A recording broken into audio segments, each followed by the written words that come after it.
Au nom du Père, du Fils et du Saint-Esprit. Amen. Je vous salue Marie, pleine de grâce, le Seigneur est avec vous. Vous êtes bénie en toutes les femmes et Jésus, le fruit de vos entrailles, est béni. Sainte Marie, Mère de Dieu, priez pour Hugo, pauvre pécheur, maintenant et à l'heure de notre mort. Amen. Je vous salue Marie, pleine de grâce, le Seigneur est avec vous.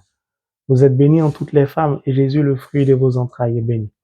Sainte Marie, Mère de Dieu, priez pour Hugo, pauvre pécheur, maintenant et à l'heure de notre mort. Amen. Je vous salue Marie, pleine de grâce, le Seigneur est avec vous. Vous êtes bénie en toutes les femmes et Jésus, le fruit de vos entrailles, est béni. Sainte Marie, Mère de Dieu, priez pour Hugo, pauvre pécheur, maintenant et à l'heure de notre mort. Amen. Que la gloire soit rendue au Père, au Fils et au Saint-Esprit, comme il était au commencement, maintenant et toujours dans les siècles des siècles. Amen. Saint Padre Pio, priez pour Hugo. Saint Padre Pio, priez pour Hugo. Saint Padre Pio, priez pour Hugo. Amen. Mes frères et mes sœurs, nous continuons notre marche au travers de ce temps de carême, ce temps qui nous appelle à un changement de vie radical, mais un engagement ferme. Oui, mon frère, ma sœur, Dieu compte sur toi pour changer la face du monde. Dieu compte sur toi pour réaliser sa volonté. Prends la décision à ce temps de carême de t'engager. Accepte de faire partie de ces ouvriers car sa moisson est grande, abondante. Il est à la recherche d'ouvriers. Réponds oui à l'appel de Dieu et engage-toi au nom de Jésus. Nous allons prendre le livre de Romains, chapitre 12, le verset 16, qui dit, je cite, « Soyez bien d'accord entre vous. N'ayez pas le goût des grandeurs, mais laissez-vous attirer par ce qui est humble. Ne vous prenez pas pour des sages. » Je voudrais donner suite à l'enseignement d'hier et vous emmener, mes frères et mes sœurs, à comprendre quelques secrets surnaturels parce que je veux voir votre vie changer, votre condition de vie s'améliorer. Et vous allez voir combien de fois Dieu nous aime, combien de fois Dieu a mis tout à notre disposition. C'est-à-dire Holy Bible, the Word of God. L'enseignement d'hier nous a permis de comprendre la puissance de l'humilité.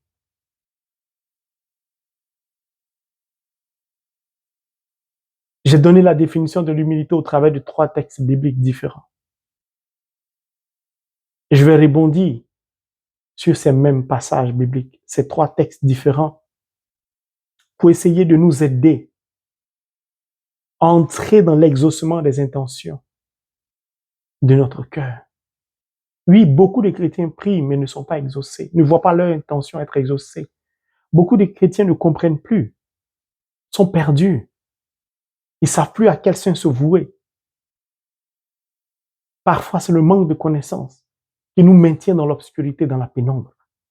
Alors, mon frère, que nous dit la parole de Dieu aujourd'hui? Saint Paul nous dit, soyez bien d'accord entre vous. Il nous appelle à la communion fraternelle, la vraie. Cette communion fraternelle qui repose sur la parole de Dieu, sur l'amour. Cette communion fraternelle pure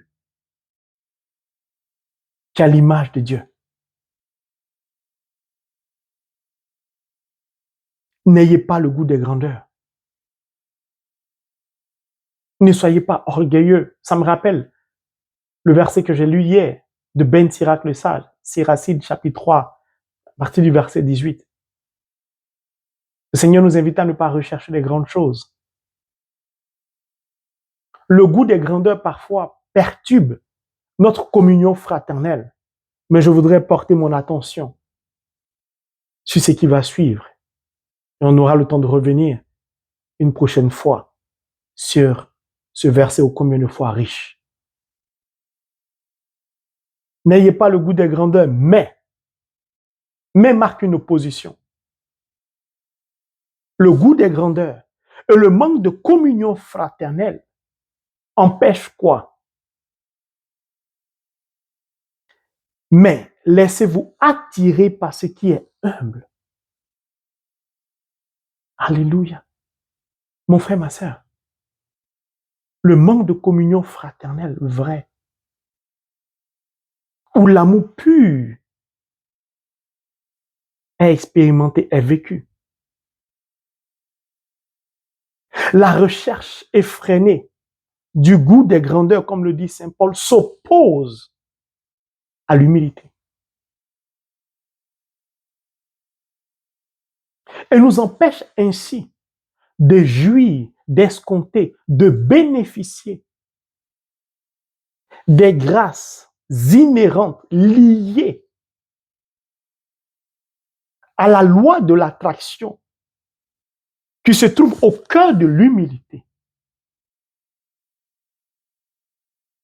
Oui, il s'agit d'une loi d'attraction qui réside au cœur de l'humilité.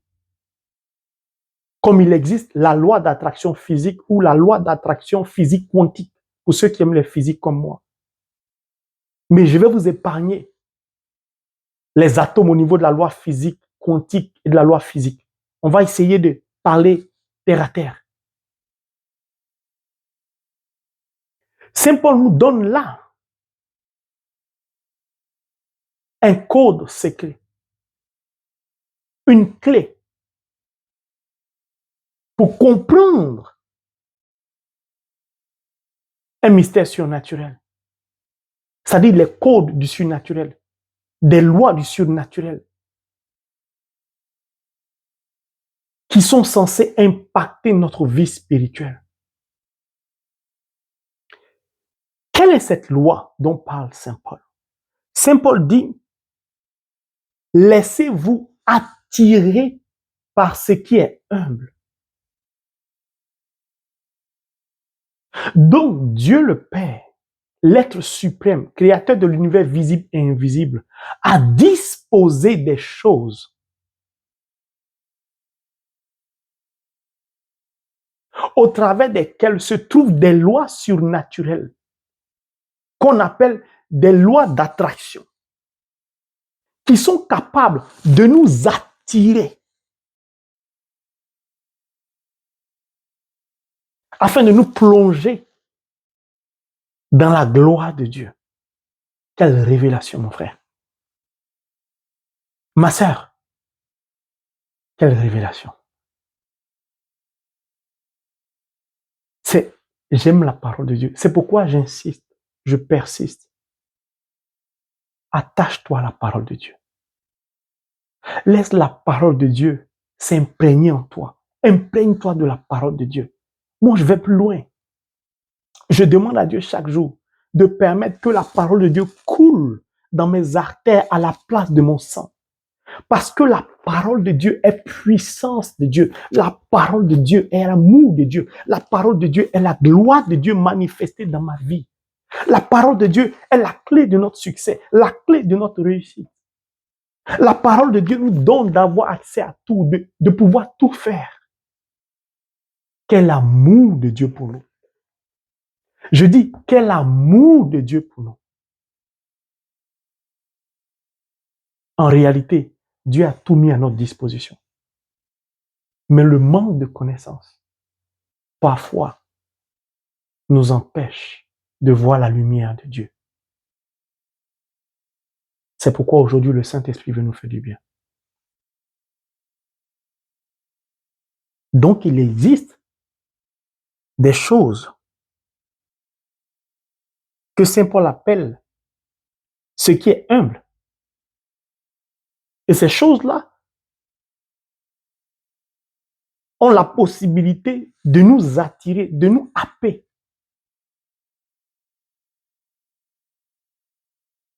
Mais ça m'intéresse. Je veux savoir quelles sont ces choses. Puis le verset se termine par « Ne vous prenez pas pour des sages ». C'est une mise en garde. Donc le début de ce verset, la fin de ce verset, sont des interpellations de Saint Paul.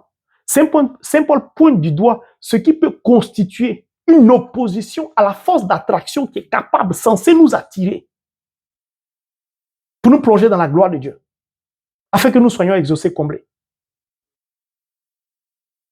Et Saint Paul parle de ce qui est humble.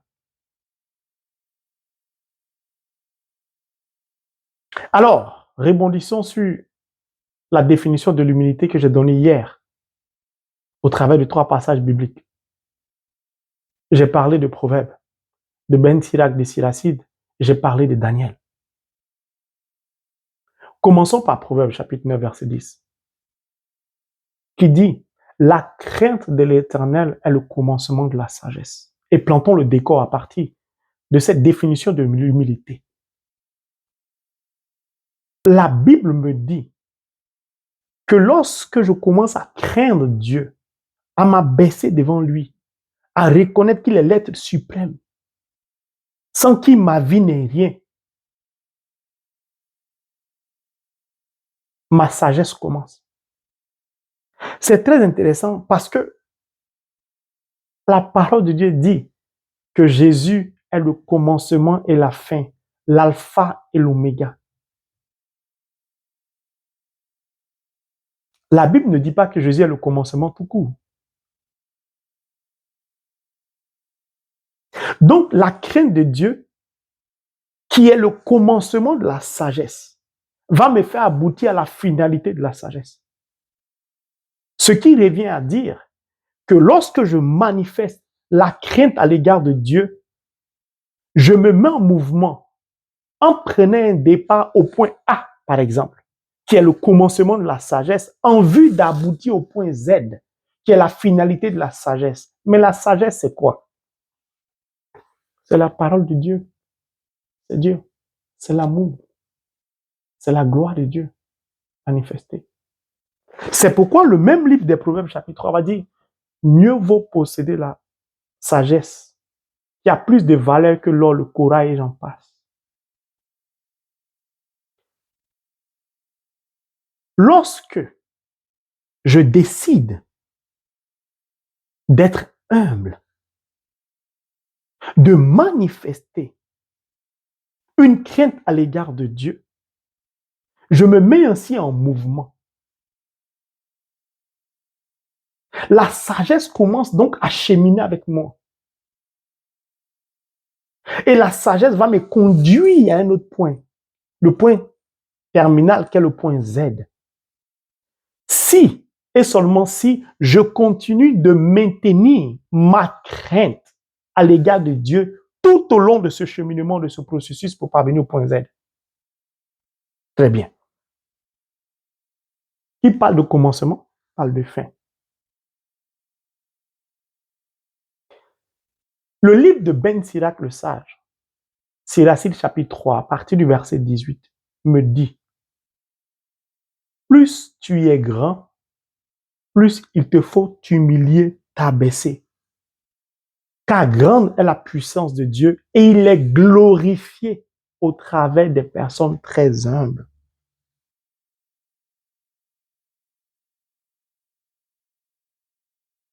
Quand donc je manifeste la crainte à l'égard de Dieu, Dieu me dit qu'à partir de ce moment, je commence à être considéré à ses yeux comme une personne grande. Dans le langage surnaturel, spirituel, l'élévation, c'est la grandeur. La grandeur, ce n'est pas la grandeur du monde. C'est-à-dire, ce n'est pas la taille, ce n'est pas l'âge, ce n'est pas le rang social, ce n'est pas la fortune, ce n'est pas le pouvoir qu'on a. Non. Tout ça, la grandeur au regard du monde. Et le diable aime très bien qu'on agisse comme le monde veut. Parce que c'est comme ça qu'il peut nous détruire. La crainte, l'humilité, l'abaissement que je manifeste aux yeux de Dieu me donne d'être vu comme quelqu'un de grand aux yeux de Dieu. Mais Dieu lui-même est glorieux, est puissant. Almighty, tout-puissant. Il est l'être suprême. En dehors de lui, il n'y a point d'autre Dieu. Il est le paroxysme de la grandeur. Donc Dieu ne peut travailler qu'avec des personnes qu'il estime être grandes, c'est-à-dire élevées spirituellement. Pourquoi? Parce qu'au travers de ces grandes personnes, lui, Dieu, il trouve sa joie, il se retrouve lui-même. Pourquoi? Parce que ces personnes manifestent donc sa gloire. Comment? En servant les autres. Puisque la Bible dit, celui qui veut être le plus grand de tous doit être d'abord le serviteur de tous. Dieu est glorifié au travers des personnes très humbles. Ça signifie que Dieu trouve sa joie dans la vie du chrétien baptisé qui est au service des autres. De l'orphelin, de la veuve, du pauvre, du mendiant, du prisonnier, de celui qui est SDF, qui est nu, qui a soif, qui a faim, et j'en passe. Lorsque j'agis comme ça, j'ai la crainte de Dieu. Dieu me trouve grand parce que je glorifie son nom au travers de ma vie. C'est mon Père, il m'a donc donné, inculqué une bonne éducation. Puis, je ne peux donner à manger à celui qui a faim, voler au secours de la veuve et de l'orphelin, si je ne suis pas habité de l'amour de Dieu. Si l'amour de Dieu n'habite pas en moi, mais si je fais ça pour me pavaner sur les réseaux sociaux, pour m'en enorgueillir, pour me vanter, Dieu ne trouve pas sa joie en moi. C'est pourquoi le Christ était silencieux. L'enseignement d'hier, il n'ouvrait pas la bouche. On crachait sur lui. On le frappait avec un roseau, une couronne d'épines. Il était dévêtu, c'est-à-dire qu'on a arraché ses vêtements. Il ne parlait pas. Donc, le bien que je fais, me mettre au service des autres, je dois faire cela dans un certain nombre de conditions que la Bible appelle le silence. Que ta main droite ignore ce que ta main gauche fait, a dit Saint Matthieu. Si j'agis comme ça, je me mets au service des autres en gardant le silence, Dieu trouve sa joie en moi parce que je respecte mon prochain. Car le pauvre, le mendiant, a aussi droit à une dignité et au respect. C'est pourquoi le Christ ne parlait pas. Pourquoi? Parce que l'amour ne se venge pas, mais l'amour ne se vante pas. Donc, l'humilité ne se prouve pas, ne se démontre pas. Quand on est humble, on n'a pas besoin de taper sa poitrine pour dire qu'on est humble. On n'a pas besoin de démontrer aux gens notre humilité. On n'a pas besoin de preuves, on n'a pas besoin des gens pour attester qu'on est humble. L'humilité se constate. Pourquoi? Parce que la crainte à l'égard de Dieu, notre humilité est pour réaliser la volonté de Dieu, notre Père. C'est pourquoi le Christ a dit que ce ne soit pas ma volonté, mais ta volonté. Or, si je réalise la volonté de mon Père, je n'ai pas de mots à dire. Ce que je subis est donc ce que mon Père a voulu que je subisse.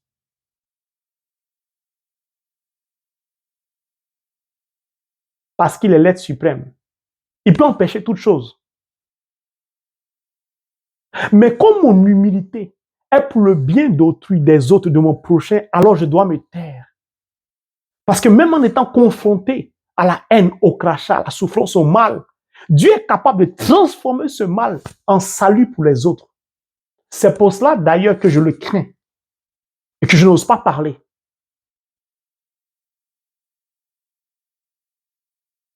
Plus tu es grand, plus il te faut t'abaisser.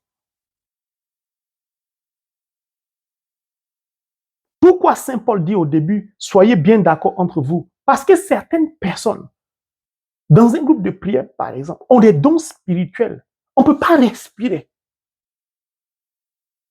Le diable va tout faire pour introduire le venin de l'orgueil dans le cœur de certaines personnes qui vont dire, moi j'ai des dons spirituels. Quand je prêche, il y a du monde.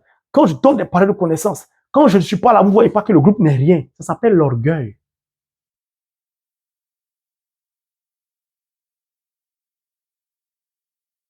Saint Paul dit, soyez bien d'accord entre vous. La communion fraternelle dans l'amour vrai est le préalable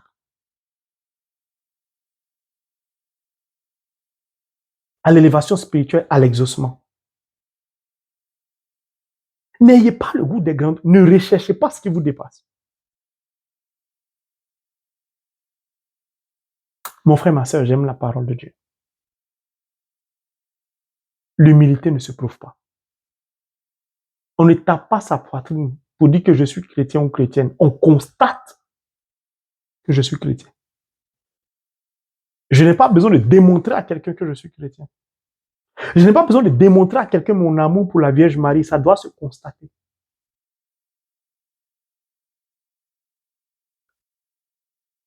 Si Ben Sirac le sage me dit que de par ma vie, Dieu doit être glorifié, et que le livre de Proverbes me dit la crainte de Dieu est le commencement de la sagesse, ça sous-entend que mon langage doit être un langage de sagesse. Mon comportement doit être un comportement qui reflète la sagesse de Dieu. Mon mode de vie doit être compatible à la parole de Dieu pour que je puisse refléter ainsi la parole de Dieu, c'est-à-dire la volonté de Dieu. Ma tenue vestimentaire doit refléter mon Père Dieu, doit refléter la crainte que j'ai pour Dieu. Dieu ne m'a pas créé pour que mon corps soit exposé, pour que je me dénude. Même dans le jardin d'Éden, lorsqu'Adam et Ève ont découvert qu'ils étaient nus, Dieu est le premier couturier au monde. Il a cousu rapidement des habits pour eux, pour qu'ils puissent se vêtir.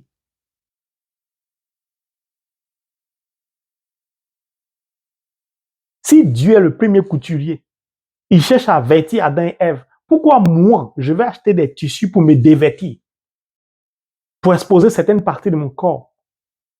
C'est que je n'ai pas la crainte de Dieu. Lorsque j'ai la crainte de Dieu, lorsque je suis humble, je sais que le regard de Dieu est constamment sur moi. Pourquoi? Parce qu'il me trouve grand à ses yeux et qu'au travers de ma vie, il désire être glorifié en tout temps et en tout lieu. Parce que chaque jour, je dois refléter la sagesse avec qui je chemine en partant du point A pour arriver au point Z.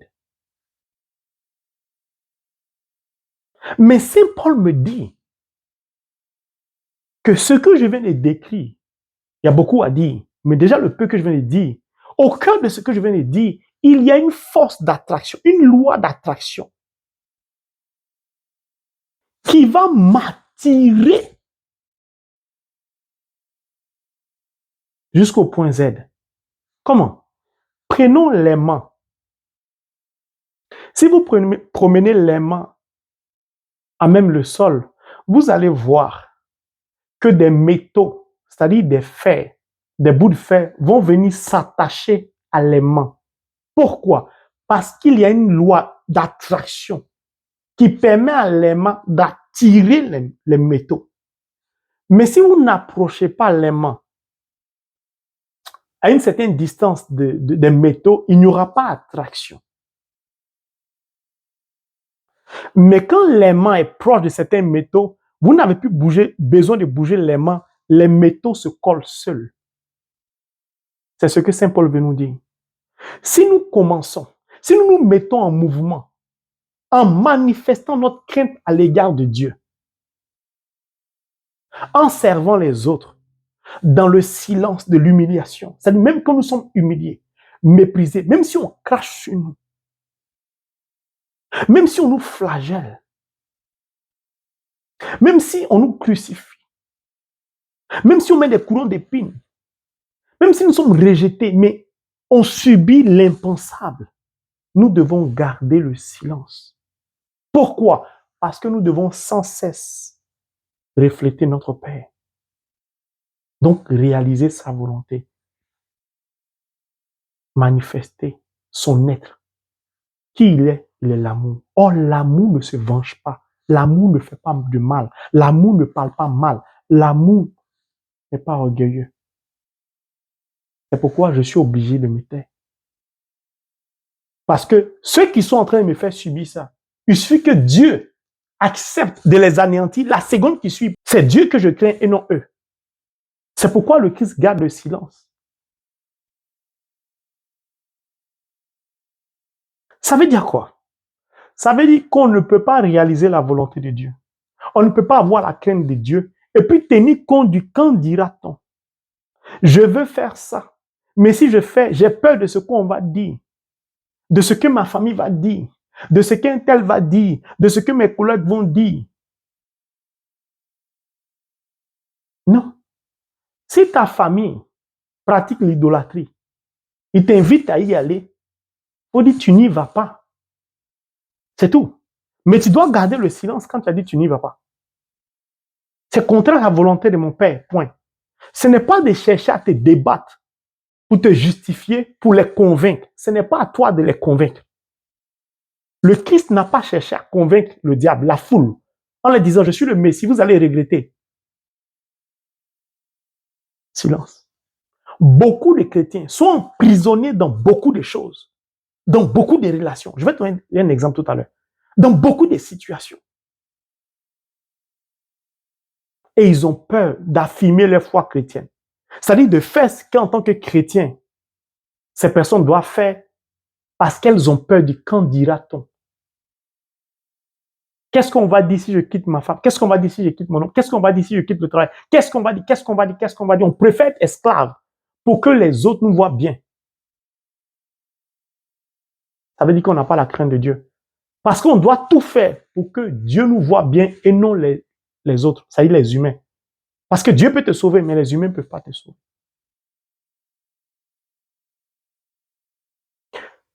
Le troisième texte qui manque, c'est celui de Daniel. Et je vais prendre quelques exemples.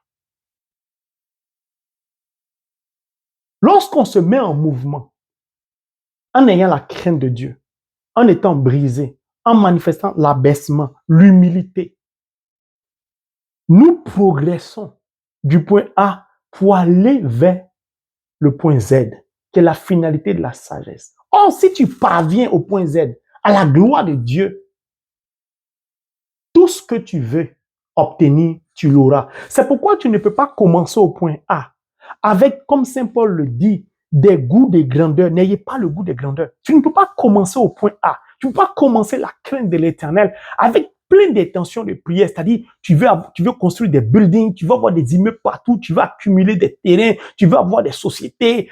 Toi seul, tu as tellement d'intentions de prière. Toi seul, tu as des dons spirituels, mais tu veux avoir un grand ministère pour que tout le monde... Tout ça, tu ne peux pas, ça ne glorifie pas Dieu. Tu ne peux pas commencer avec toutes ces intentions. C'est pourquoi beaucoup ne sont pas exaucés. Et ils sont frustrés. Ils sont frustrés. Parce que vous allez voir la différence. Écoutez-moi seulement. Stay with me, comme on le dit en anglais. Restez avec moi. Donc, quand vous vous mettez en mouvement, au travers de tout ce que j'ai dit, vous allez commencer à avancer au point A, B, C, D, et ainsi de suite. Jusqu'à arriver à un moment, comme pour l'aimant, vous allez arriver dans l'espace, dans le champ de vision, l'espace, l'endroit, le lieu, à partir duquel la loi d'attraction, qui est au cœur de l'humilité, dont Saint Paul parle, va commencer à vous attirer. Ça veut dire qu'arrivé à ce point-là, vous n'avez plus d'efforts à faire. Cette loi d'attraction qui réside dans l'humilité va vous attirer jusqu'au point Z sans effort. Et arrivé au point Z, tout ce que vous allez vouloir obtenir, vous l'obtiendrez. C'est pourquoi, d'entrée de jeu, je disais que Dieu nous a tout donné. C'est le manque de connaissance qui fait qu'on se fatigue. En fait, on embête Dieu pour rien, on crie à lui, on le fatigue même. Mais pour parvenir, j'ai déjà parlé de servir les autres, imiter celui qui a fait ainsi de suite. La Bible dit, Daniel priait 3 fois par jour. Il priait et il louait son Dieu. Ça signifie quoi? La discipline, la rigueur dans la prière. Daniel avait donc une base spirituelle. Quand on ne tombe pas dans l'humilité parce qu'on le veut, parce qu'on a une base spirituelle, on est discipliné dans la prière. Mais le même chapitre 6, le verset 21, si ma mémoire est bonne, dit que le roi a dit à Daniel, tu es constant avec ton Dieu que tu sers. Donc la constance dans la prière nous permet de comprendre la puissance de l'humilité et de nous y plonger. C'est-à-dire de manifester la crainte à l'égard de Dieu. C'est pourquoi l'ange va dire quoi à Daniel? Chapitre 10, verset 12. Depuis le premier jour, tu as eu à cœur de t'humilier. Tes paroles ont été entendues. Le jeûne est donc l'expression de l'humilité. Lorsque je pars du point A, je dois ajouter à mon parcours avec l'esprit de sagesse le jeûne. Car le jeûne est aussi l'expression de la crainte de Dieu. En manifestant tout ce que je viens de dire, je vais commencer à avancer fortement dans le champ de vision de la loi d'attraction qui réside au cœur de l'humilité. Et à partir de ce moment où j'arrive au point exact, où commence la puissance de la loi d'attraction, Saint Paul dit, laissez-vous attirer. Ça veut dire que je n'ai plus d'effort. La loi d'attraction qui réside dans l'humilité n'attend qu'une seule chose, c'est d'attirer des personnes très humbles. Pourquoi? L'humilité reconnaît l'humilité. La crainte à l'égard de Dieu reconnaît ceux qui s'abaissent. Donc la gloire de Dieu vient envelopper ces personnes qui s'abaissent pour les attirer dans la gloire de Dieu. Regardez dans le livre de la Genèse, lorsque l'homme se réveille de sa torpeur, qu'est-ce qui se passe? Il reconnaît qui?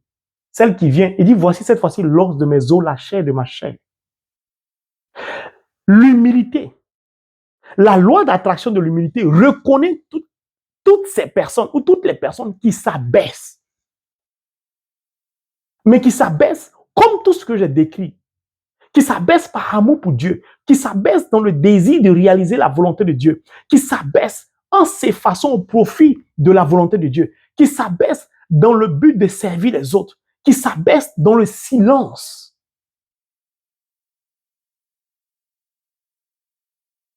Et à partir de là, tout ce que vous voulez obtenir, vous l'obtenez. C'est pourquoi Jacques 4,6 dit, Dieu résiste aux orgueilleux.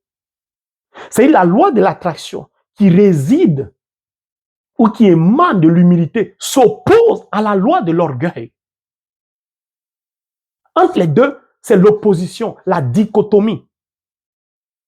Il n'y a pas d'attraction entre les deux. Donc, pour être attiré par la loi de l'humilité, il faut que tu sortes du champ des visions de la loi de l'orgueil. Puis, il faut faire mouvement. Je vais vous donner quelques exemples. Prenons même le cas de Daniel. Vous allez comprendre qu'il ne faut pas écouter forcément les membres de nos familles, nos amis, ainsi de suite. Quand on a la crainte de Dieu, on a Dieu que pour Dieu. Le roi dit à ceux qu'il gouverne que vous devez prendre 30 jours. Vous devez prier, vous prosterner devant mes faux dieux. Daniel, tout le monde signe, tout le monde est d'accord. Daniel a la crainte de Dieu, c'est quelqu'un d'humble. Quand son heure arrive, 3 fois par jour, il se met à prier et à louer son Dieu. Des personnes, Bakbato, Jairi, qui rapportent, sont venus voir Daniel. Mais toi, on t'a dit de ne pas prier ton Dieu, d'adorer les faux dieux. C'est ton Dieu que tu pries. Ils sont allés rapporter au roi. Le roi a plein pouvoir de vie et de mort sur ceux qui dominent, ceux qui gouvernent. Il décide de faire venir Daniel, de jeter Daniel dans la fosse au lion. Et il dit à Daniel, si tu te prosternes, tu adores mes dieux, je ne vais pas te jeter. Si tu continues, je vais te jeter. Daniel a continué à louer, à prier, à adorer son Dieu 3 fois par jour. Pourquoi? Parce qu'il avait la crainte de Dieu. Daniel sait qu'aucun être humain ne peut sauver son prochain, son semblable. Seul Dieu peut sauver sa propre créature ou son enfant par le sacrement du baptême. Daniel n'a pas eu besoin d'écouter le roi.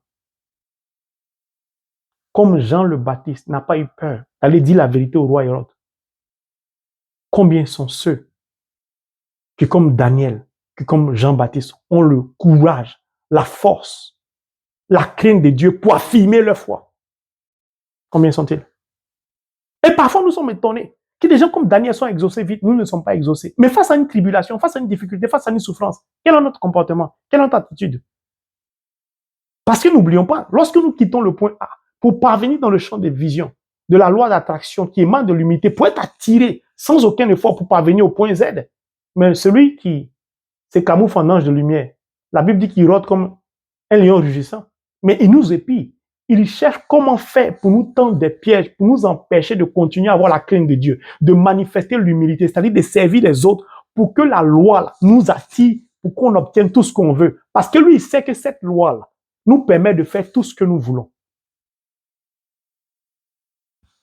Daniel va refuser. Le roi va le prendre, il va le jeter dans la fosse au lion, puis il va aller dormir. Le lendemain, il va se réveiller, il va se précipiter pour voir si Daniel est mort. C'est là le verset 21 où il va dire, ton Dieu que tu sais avec constance. Le roi appelle Daniel. Daniel répond avec humilité au roi. Il dit, ô roi.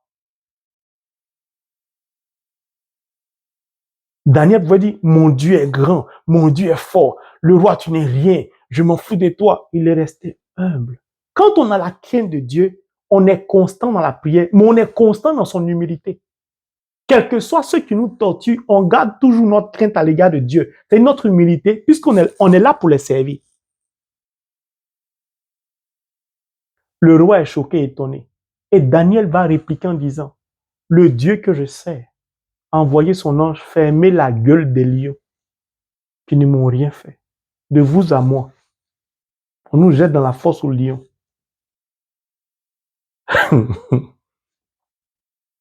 Vous avez vu, Daniel, ayant la crainte de Dieu, manifestant l'humilité, a vu les lions maintenus par un ange. Pourquoi? Parce qu'il avait au préalable une vie de prière constante, disciplinée. Il jeûnait. Il est parvenu à obtenir la gloire de Dieu, qui est à la disposition de tout le monde. Maintenant, je vais prendre un exemple du monde. 2 exemples, si vous me le permettez. Prenez quelqu'un qui dit avoir la crainte de Dieu, qui a un travail. Dans le livre de la Genèse, Dieu a dit à l'homme, tu mangeras à sueur de ton front, donc Dieu a béni le travail. Cette personne X a un travail. Si cette personne X a la crainte de Dieu, elle veut voir toutes ses intentions être exaucées. Après,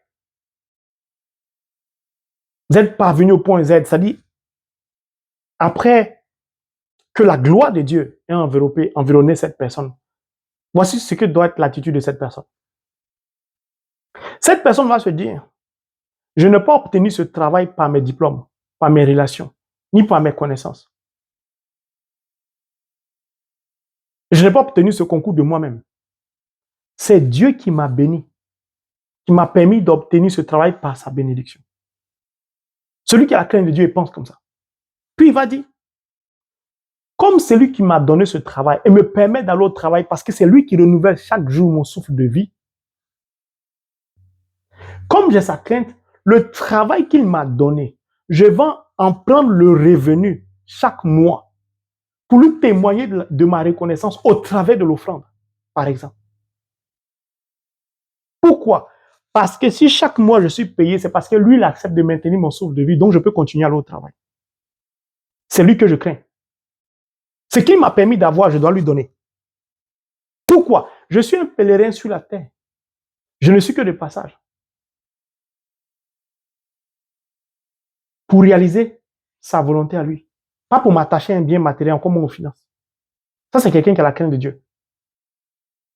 Puis, il va se dire, le travail que Dieu m'a donné, au travers de ce travail, je dois le glorifier. Donc, agir avec sagesse, être au service des autres. C'est en cela que Dieu sera glorifié. Même si je suis persécuté au travail, je n'ai pas à répondre. Je n'ai pas à avoir peur, comme Daniel, parce que j'ai sa crainte et je compte sur lui. Si à lui il plaît qu'on me persécute, gloire à son nom. Mais ma vie de prière est une vie toujours constante, disciplinée, rigoureuse. Je lis la parole tous les jours, je prie, je vais à la messe au Saint-Sacrement, ainsi de suite. Et je fais louange, adoration. Mais le diable va chercher à introduire son venin sur le chemin qui va nous conduire du point A au point Z. Comment? Lorsque tu vas dire que le travail que tu as, le rang social que tu as, ne te donne pas le temps suffisant pour que tu puisses partir à la messe. Donc, tu te contentes de la messe uniquement le dimanche. Tu es tellement occupé par ton travail que tu n'as pas le temps de lire la Bible. Tu es tellement grand, tu as tellement un rang social élevé que servir les autres, t'abaisser devant les autres, non, tu ne peux pas le faire. Tu es tellement responsable dans ta compagnie que toi, si quelqu'un doit te draguer, ça doit être quelqu'un aussi qui est responsable, qui a les moyens financiers. Parce que toi, tu ne juges que par les finances. Si tu es expert comptable, tu n'acceptes pas de marier quelqu'un qui fait le ménage. Non, il n'a rien, c'est un pauvre. Tu vas le soupçonner de vouloir profiter de ta richesse, qui n'est que la bénédiction de Dieu. Mais comme tu n'as pas la crainte de Dieu, ou tu es un chrétien, tu penses que tu as la crainte de Dieu, mais tu te comportes comme ça. Tu vas prendre 12 heures de ton temps, 7 heures de ton temps pour aller au travail, à travailler pour une compagnie du monde. Et tu vas prendre seulement 5 minutes, 30 minutes pour lire la parole, pour prier. Regarde le décalage qu'il y a. Ça veut dire quoi? Tu es sous influence de la loi d'attraction du monde qui domine et coordonne ta vie. Cette loi d'attraction du monde t'a attiré. Donc la loi d'attraction qui émane de l'humilité, qui devait t'attirer pour te conduire à la gloire de Dieu, ne peut pas agir, puisque tu es très distant d'elle. Et là, beaucoup de chrétiens ne sont pas exaucés. Ah, c'est Dieu même qui m'a donné le travail. Ah, mais c'est Dieu même qui m'a donné ses responsabilités. Quand Dieu te donnait cette responsabilité, ce n'était pas pour que tu l'oublies. C'était pour qu'au travers de cette responsabilité, tu sois plus au service des autres, que tu soutiennes son œuvre, que tu voles au secours de la veuve, de l'orphelin, et que tu aies du temps pour lui. C'est-à-dire, si tu te réveilles à 5 heures du matin pour aller au travail pour le monde, il faut être capable de te réveiller à 3 heures du matin pour Dieu. De sorte à ce que la loi ou les lois surnaturelles impactent ta vie, même si tu travailles dans le monde. Car le déséquilibre, la force d'attraction qui émane de la course spirituelle, qui impacte ta vie, est plus forte, est plus puissante que la loi du monde. Mais si tu donnes plus de temps, ton corps, à la loi du monde, il y a déséquilibre. Tu donnes peu de temps à la loi céleste, tu es décalé. C'est pour ça, vous allez voir des gens qui peuvent se tuer pour leur travail, qui n'ont même pas le temps de se reposer, mais qui pensent qu'ils sont chrétiens, ils vont à l'église de temps en temps, ils n'ont même pas le temps de se reposer. C'est-à-dire, ils sont devenus esclaves du travail que pourtant Dieu leur a donné. Pourtant, le Christ est mort pour nous libérer de l'esclavage du péché. Et ces personnes-là sont frustrées, étonnées de ce que leurs intentions de prière ne sont pas totalement exaucées. Pourquoi? Parce que tu as une vie de prière en dents de scie. Tu auras des réponses en dents de scie. Loi surnaturelle. C'est biblique. Dieu ne peut rien faire pour toi parce qu'il a établi la loi pour tout le monde. Pour tout le monde. C'est pourquoi vous allez voir quelqu'un comme Josué qui est capable d'arrêter le soleil sur Gabaon. Pas parce que Josué est mieux que moi. Parce que Josué, là, il a compris les lois surnaturelles. Comment il a fait pour comprendre? Il a écouté la voix de Dieu. Qu'est-ce que Dieu lui a dit? Médite ma parole nuit et jour, ne t'en sépare pas. Josué lui dit, si je finis, dit recommence. C'est-à-dire, fais de la parole ta respiration. Attache-toi. Quand je vous dis j'aime la parole de Dieu, vous pensez pourquoi? C'est pour cela. Lorsque Josué a compris les mécanismes des lois surnaturelles, il s'est attaché à la parole. La loi de l'attraction qui réside dans l'humilité l'a tiré au point Z. Quand vous parvenez au point Z, vous n'avez plus besoin de fatiguer Dieu. Il a regardé le soleil sur Gabon, il a arrêté le soleil sur Gabon. C'est cette même gloire-là, quand vous parvenez au point Z, au travers de l'humilité, qui a permis à Moïse de séparer la mer en deux. Lorsque Moïse a crié à Dieu, Dieu s'est fâché contre lui. Tu m'appelles pourquoi? Et quand juste la mer va se séparer, tu n'as plus besoin de moi. Pourquoi? Moïse était l'être le plus humble au monde de sa génération. Parce que Dieu ne travaille pas les petits. Matthieu 11, 25. Il a révélé son secret aux tout petits et non aux sages. C'est pourquoi Saint Paul dit, ne vous prenez pas pour des sages. Ceux qui sont sages aux yeux du monde sont petits aux yeux de Dieu. Ceux qui sont petits aux yeux du monde sont sages aux yeux de Dieu. Et c'est à ceux-là que Dieu révèle. Mais beaucoup de chrétiens sont frustrés. Ah, je lis la Bible, je ne comprends pas. C'est un secret. Tu ne peux pas parvenir au secret du jour au lendemain, même Samson. Mais la femme, là, elle a mis du temps avant de percer son secret. Ne soyez pas frustrés quand vous ne comprenez pas la Bible. Prenez votre temps, lisez la parole de Dieu. Puis vous n'y êtes pour rien. C'est Dieu le Père dans son projet et Jésus l'a certifié. Il est avantageux pour vous que je m'en aille. Je vous enverrai le Paraclet qui va vous enseigner, qui vous instruire en toutes choses. Donc, le Saint-Esprit est là pour ça. Si tu ne comprends pas, appelle-le. Puis si tu as la crainte de Dieu, quand tu appelles le Saint-Esprit, venir t'expliquer, il faut lui laisser le temps à Dieu. Laisse le temps au Saint-Esprit. Mais notre impatience nous empêche d'avoir la crainte de Dieu. On veut comprendre tout et tout de suite. Non. La crainte de Dieu, je lis, je cherche à comprendre. Si je ne comprends pas, Saint-Esprit vient m'éclairer. Et j'attends qu'il m'éclaire. Je continue à lire la constance. Le Nique éthiopien, il lisait. Il n'y avait personne pour l'enseigner. C'est son amour et la soif qu'il avait de craindre le Dieu d'Israël, emmener Dieu, a conduit Philippe pour lui expliquer. C'est pourquoi Dieu te conduit sur cette chaîne, pour qu'il t'explique la parole. Mais tu es sur cette chaîne, tu écoutes les enseignements, mais tu es pressé, tu veux encore comprendre plus vite que celui qui t'enseigne. Dieu te dit, tu es pressé pourquoi? Calme-toi. Les gens qui sont abonnés, qui ont commencé à suivre la chaîne, le Saint-Esprit leur dit, prends le cahier, assieds-toi, ouvre le cahier. Puis le Saint-Esprit leur dit les versets, leur donne l'explication. Je reçois beaucoup de témoignages comme ça. Pourquoi? Parce que ce n'est pas ma chaîne. C'est la chaîne de Dieu. Et c'est l'Esprit Saint seul qui travaille, ce n'est pas moi. Je ne suis qu'un instrument. D'autant plus qu'il y a des enseignements. Lorsque je finis, moi-même, je m'écoute plusieurs fois avant de comprendre ce que je dis. Ça veut dire que quand je prêchais, ce que je disais, je n'avais pas connaissance de ça avant. Et ça fait pitié. Parfois, le Saint-Esprit, un verset peut m'expliquer peut me donner 100 explications différentes avec des exemples. Et puis, je dis, oui, Saint-Esprit, ça que tu dis là, c'est sérieux. Il dit oui. Il dit, mais toi, avant, je priais pour rien. En fait, je me fatiguais dans les prières. Tout ce qu'il disait n'avait rien à voir avec ce que le Saint-Esprit me dit. C'est pourquoi beaucoup de prières ne sont pas exaucées. Ça fait pitié, comme vous ne comprenez pas la parole. Mais gloire soit rendue à Dieu. Il nous a donné le Saint-Esprit. Ce n'est pas nous qui le souhaitons, c'est ce que Dieu a prévu. C'est son travail. Mais nous nous agitons. Quand nous voulons comprendre quelque chose, on veut comprendre tout de suite. On veut chaque fois imposer notre volonté.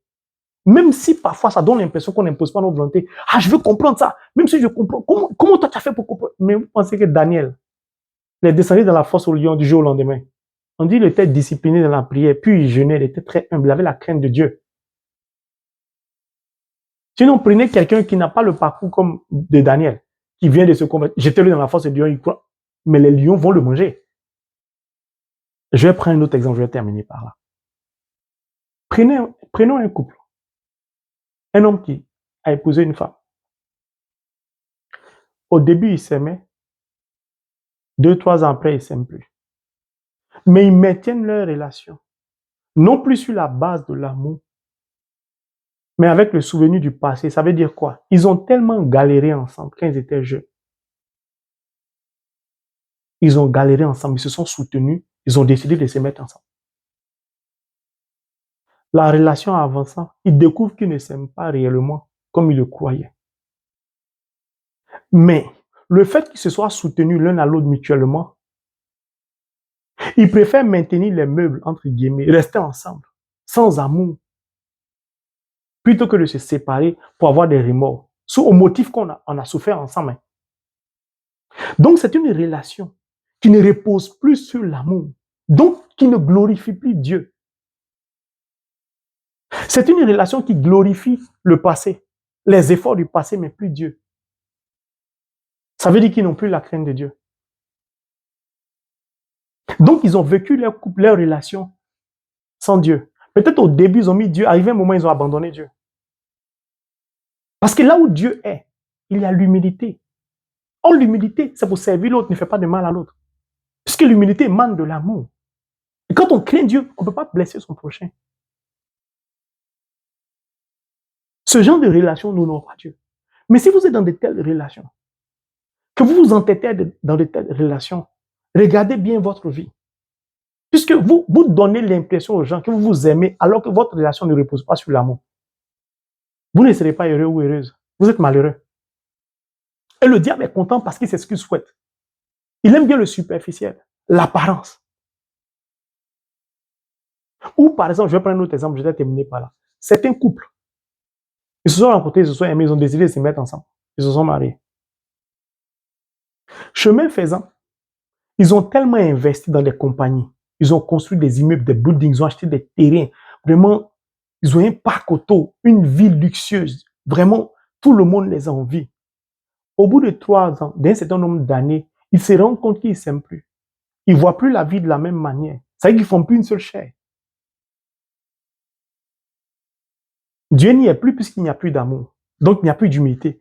Mais ils décident quand même de rester ensemble au regard des investissements qu'ils ont fait ensemble. Au regard des entreprises, au regard de tous les biens immobiliers qu'ils ont, au regard de tout ce qui est finance qu'ils ont pu construire ensemble. Ils se disent, au moins si on reste ensemble, on maintient toutes nos compagnies, nos buildings, nos terrains.